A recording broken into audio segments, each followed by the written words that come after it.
Falconer coming back with this one. Miami finally has some depth, more needed. Facts. Definitely got depth. I mean, when you're able to start a Ruben Bain when you're missing Akeem Mesidor out for an injury, that's the kind of championship depth you want to have. However, if you're extrapolating that out further to TRX's point, if Ruben Bain went down, we don't have another other one of those to plug in yet. But yeah, so more is needed. But yeah, we're able to sustain ourselves through the injuries and through these nicks and bumps that have happened with the one except and honestly with the way that Emory Williams is playing, I'm not going to wish it or anything, but I think that we would be in a better position this year if we had to find our way through a game without Tyler even. But still, more depth is needed. And I'm knocking on wood that Tyler plays every game. So, what you just used in a anecdotal way in that one situation to back that up. Can you see that? So we're looking at a program that obviously has always recruited well to most standards. Mark Richt had some really good recruiting classes. Manny Diaz had a top 10 recruiting class. So is that depth backed up in the numbers of the recruiting rankings? Because I would have thought that there would have been depth from having quality recruiting classes all this time. Yeah, but you have so many misses, is the thing about it. You know, guys who you're banking to be that next capital letter guy who are Jags, who are just a guy, like a roster, a program filler kind of a person. In terms of rankings, Miami has tons of talent. But, you had plenty of guys leave, obviously, as Mario is getting his guys in here, flipping this roster over and everything. And if you look at where things are going in terms of transfer portal additions, in terms of recruiting class additions, I definitely think that we're getting there. Collins Anchampong is finally free to fully practice and everything off of his ACL tear that he had as a senior in high school. So that's a 6'7", 275, 80-pound defensive lineman from Rancho Santa Margarita Catholic School in California. Whew, that's a mouthful. But that's a guy who was a four-star recruit. He was a basketball player for a long time. If you want more narrative, go look up the recruiting notebook that I wrote about him. But that's a guy who hasn't even figured into anything because he's coming off of an injury. But when he's rehabbed, when he's able to finally get back on the field, continue to develop his athleticism and his demonstrable skill, that's going to be a guy, maybe not even next year, but a couple years down the line, you're like, wow, this is a top level rotational player along this defensive line specific to that position. But yeah, if you're looking at the numbers and everything, it does bear out the fact that there is top level talent that this team, I mean, there's always been talent on this team, but it was kind of a mismatched group that wasn't used right by a number of coordinators and things like that. But as things are really coming together and gelling together in the way that Mario and everybody wants them to, you're definitely going to see things going in the direction that you want it to. And if you want proof positive, again, first of all, that Texas A&M win, that right there is your proof of concept. But also, look back to the left coast. Where did he just leave a couple years ago? Oregon. What are they doing? Whipping ass and looking like almost the best team in America, built on a foundation of majority what was left. Now I know you add in a couple guys like the left tackle Josh whatever from Rainier Beach, Seattle, Connerly. who Josh Connerly, there you go, who number one, and everybody's like, yeah, but Mario wasn't on him, right? When he was at Oregon, he came to Miami, he ends up going to Oregon, starting, right? Great. Bo Nix, Mario wasn't taking no Bo Nix as his quarterback, but look at what he's doing, a revelation. But the rest of that foundation, everything that's there, that's helping, that has helped them to do this and help Dan Lanning be as successful as he is, that foundation was left by Mario. So if you're looking at what he wants it to be and things like, not 100% exactly because he's here, not there, but that's a good blueprint. And as this roster continues to turn over, I think that we're going to get there. All right, folks, we've got Leroy here, the Black Ninja Turtle. Could this 2023 team so far this season, could they beat the 2020 or the 2016 Miami editions? 2020 Oh, that's the COVID 83. year with De'Aaron King and them. Yeah. Yeah, I think so. I do think so. Let me look on defense real quick. Just that's Al Blades' junior year, and if we look at tackles, that's Bubba Bolden. Amari Carter is a senior. Gilbert Frierson, Quincy Roche, That's the two Jalen D ends, Phillips. right? Russo and Phillips. No, they right? were they never played together because Russo sat out that year because his mom was a nurse. If you don't remember that, but yeah, now if Russo had played with Phillips, oh, shnikes. But that's a definite game. He said 2016. I think you mean the 2017 Malik Rozier group. You would think. I mean, one would think. Yeah, there was only one game difference between the two when it was all said and done. But the thing about that 2017 team was smoke and mirrors. Well, no, maybe he did mean 2016 with Brad Kai because he wasn't trying to have that team. Oh, that team tanked in the middle of the season. That 4-game losing streak. Yeah. Kaya needed to stick around for 17. Yeah. That's what needed to happen. In a perfect world, that would have happened for sure. But could this team beat those teams? Yeah, definitely. Especially the offensive line play. I think just the physicality overall. I think that like there were stars on both the 2020 and 16 teams that maybe could have kept it close. Jaquan Johnson in 16, Jalen Phillips coming off the edge in 20, things like that.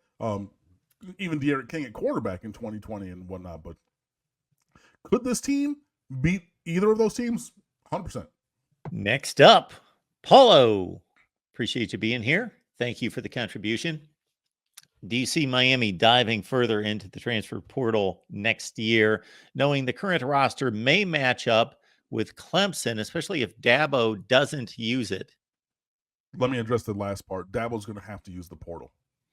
They're going to lose 3, 4, 5 games this year. I think we're beating them at home this year, honestly, from what I've seen. I think it's going to be a close game, but I like us in that game. From what has been seen on the field this year. I wouldn't be surprised by that. I'm with you, but Clemson was right there, and it could be argued outplayed Florida State. Right, but, they lost, so there's that. In the end of the day. And I think that they did outplay, Florida State. But, when you're not able to finish drives and things and you don't have a lot of explosive plays, and a lot of those things goes back to the construction of your roster and you refusing to go into the portal. That's going to have to change. I think that's going to have to be a mandate from administration. They're going to say, hey, this is what needs to happen, because they're not going to want to relinquish their stance or their place as a college football elite, even though it's already slipping. And trying to tell y'all for a while, and everything. And we're finally seeing proof positive of that because they got lucky the last couple of years too. Anyways, if you just focus on Miami, like Miami focusing on Miami, we're going to do whatever we need to do to improve this roster. And again, remember, this is the second uncapped scholarship year, i.e., you can bring in as many people as you want from whatever income or talent acquisition stream, whether it's high school recruiting, whether that's transfer additions, right? So usually it's 25 a year, but because of the extra COVID year, last year was uncapped, and this year is the second and final uncapped year. So yeah, I definitely believe that we're going to see some people, be shuttled off, maybe go, find shelter elsewhere, and then we're going to go shopping. And I think honestly, with the way that things are going, there's going to be a lot of guys who are going to want to be here. And when you look at the contributions of players who have transferred into Miami in this window, right, that's going to be another selling point. Look at Branson Dean, who's like the second or third highest rated run defender in the country at his position, right? That's not a household name. That's not a guy who, if, this is the Washington show, or you go out to Waco, Texas and say, who's the second starting defensive tackle next to Leonard Taylor for the Miami Hurricanes? You might get one, out of 10,000 college football junkies who would know that name. But if you look at the stats and you look at the play, he's playing at an elite level. And you know who knows that? Players. You look at Akeem Mesidor making playing the way that he did, second team All ACC last year, or honorable mention, should have been second team, but a guy who's foundational. That's another guy Kobe Young came from JUCO, right? That's a guy. Javion Cohen doing a great job on the offensive line. Matt Lee doing a great job starting on the offensive line. KJ Cloyd starting and rotating with Wesley Basaint at linebacker next to Francisco Mauagoa, the brother of Francis Mauagoa. So both starting linebackers are transfers. And then you look at Jaden Davis at one corner. You look at Daryl Porter at the other corner. I've only named transfers. And they all have been playing an integral part to the success of this team. So when you have guys who are in the portal this next cycle, you say, hey, play this for them. They're going to have even more stats in-house because that's what they do. And say, if you're a transfer, you come here, boom, boom, boom, boom, boom. Oh, I'm sorry. Did I forget to tell you about Tyreek Stevenson, who transferred back to Miami and was a second-round draft pick last year? Because I did. I didn't mention Henry Parrish, who had 139 yards and 2 touchdowns last week as a transfer to Miami, because he had that. I can go on and on. So you have selling points of guys who transfer here and do very, very well. So if you need it, then you're going to be able to go get that. And also, with having these wins and this visibility, you haven't seen it yet. And I'm not sitting here sourcing anything and reporting or hinting. And I'm just telling you, I've been watching this stuff and I've been blogging about recruiting for way too darn long. It's coming up on 16 years that I've been blogging about this stuff. If you think that game against Texas A&M and you think all these other things are not going to end up with a positive outcome down the line in terms of recruiting with Mario fucking Cristobal as your head coach, the best recruiting head coach or one of in the country, you're asleep and you need to wake up. So yes, transfer portal, high school recruiting, all of it is on the uptick. And trust and believe, when we sit here on December 20th for early signing day, which happens to be a Wednesday, so I'll be on that evening, when we talk about it, say, wow, I didn't know if we were going to get from we're a 17th, 18th ranked class right now into the top 10. I didn't know if we had a chance to flip. I didn't know if we had a chance to whatever. That's going to come to fruition. So yeah, we're going to add through the portal. We're going to add from high school recruiting, and it's all going in that positive direction.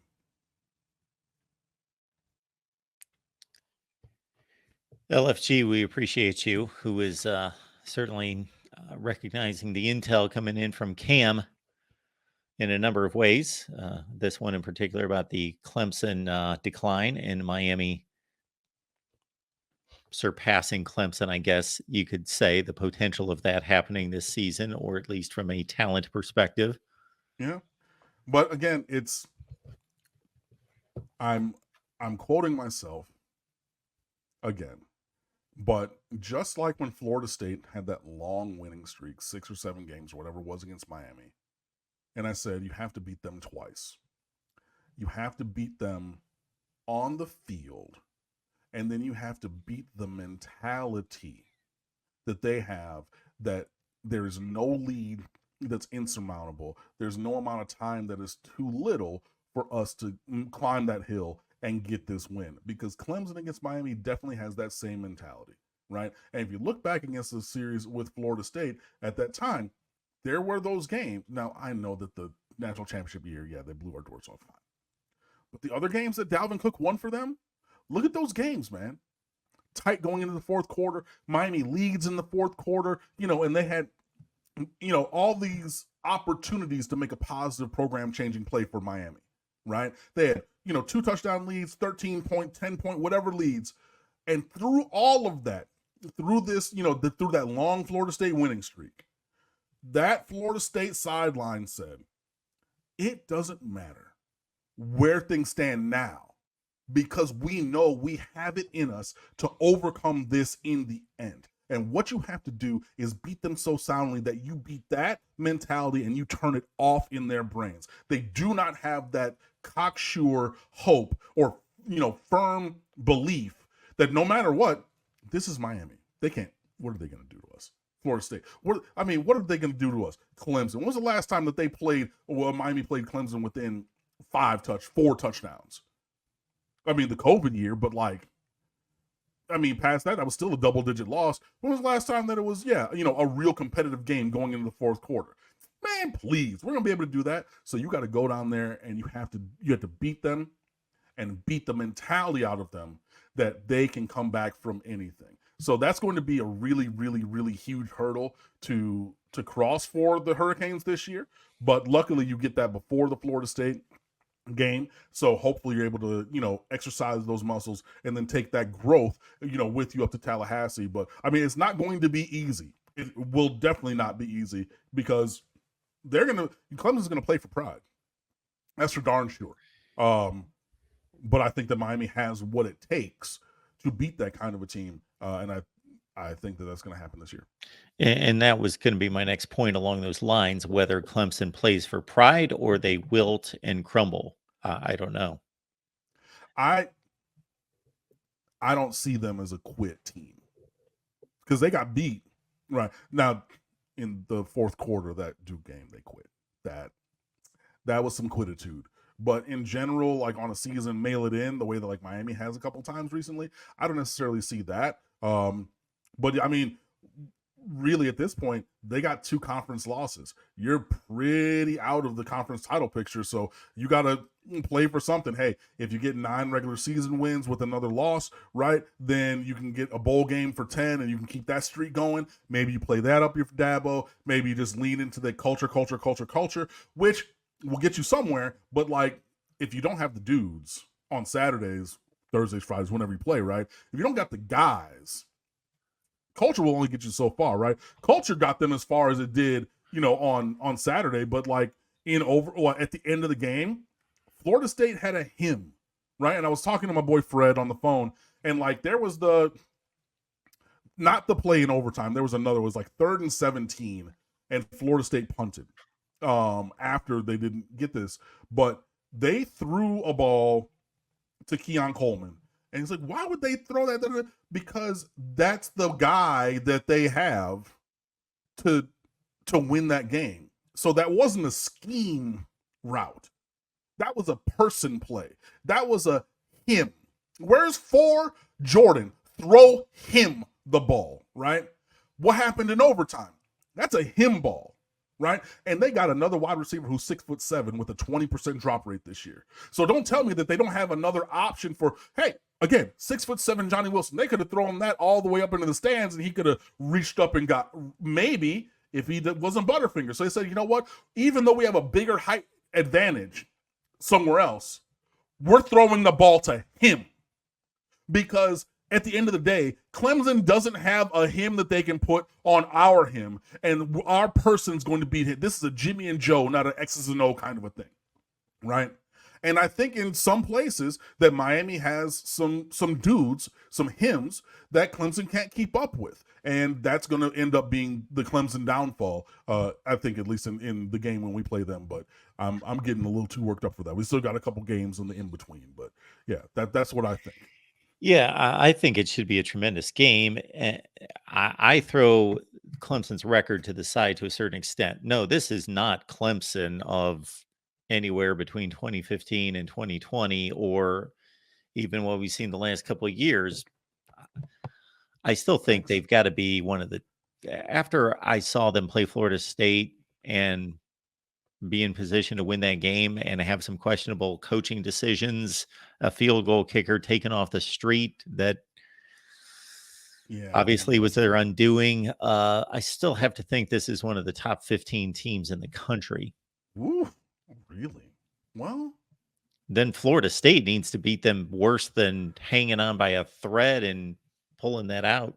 Falcon or TRX. Hate the star system. Find and develop players.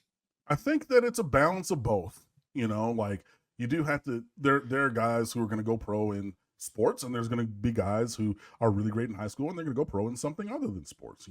But along with that, you're going to find and develop players. Case in point, Anez Cooper from Mount Pleasant, Alabama. 3-star recruit, 6'6", about 350. Miami went into, the heart of SEC country, got this guy as a lineman, got him to lose 15 or 20 pounds. He's now the starting right guard on the offensive line and mowing people down, running them over and pancake blocking them every single week. And look, I know it's different than a quarterback or like a skill player, but if you're struggling at the point of attack as Alabama, as Auburn, as any of these SEC schools, right? You got to be thinking to yourself, how in the hell did we let Anez Cooper get out of our footprint to go to Miami? Why? Because Cristobal and Mirabal, they found the player, they're developing the player, and you're reaping the benefits of that now. So you also want stars. Do not get me wrong. I'm not saying that give me all middling level recruits and no Jeremiah Smith. No. I want Jeremiah Smith. Like, I want the 5-star. I want the superstar. I want the generational player. But as well, you're going to have a measure of finding and developing your own guys. But when you look at this roster, there's a lot of that going on as well, guys. Jacoby George, Xavier Restrepo, Colby Young, again from a JUCO to, starting X receiver every single week. Like, there are dudes that we have. I already told you about Anez Cooper. Like, okay, in the secondary, Cam Kinchins and James Williams were everybody's All-Americans. Cool. But do you know who started at safety the last 2 weeks in the place of Cam Kinchins, who was a guy that Miami found under the radar? I watched this film the first time. I put it on the timeline. And I said, how is this guy not a 4-star? What am I missing? Had the size, had the aggression, has the speed, has the skills, all of that. Jaden Harris, number 19. Played corner in high school out of Georgia. 3-star, 6 foot, about 190 pounds, whatever. Moved him inside to safety, which is where I always thought he should be playing. Boom. He comes in and started for Cam Kinchins. It wasn't Cam, but it wasn't, God damn, they're finding him every single play. Can we get somebody else in there? He did very good work both weeks. And again, that's another guy that we found and developed. And when it came time for him to step into a starring role for the heart and soul of this program, who was out injured after, that game a couple weeks ago, he stepped in 2 weeks, did what needed to be done. So you're getting some of that as well. So it is a balance of finding and developing. You want to have some guys on that developmental path, but you also need superstars who you can plug and play, because those are the guys who change games in a positive way, put points on the scoreboard, and get you wins.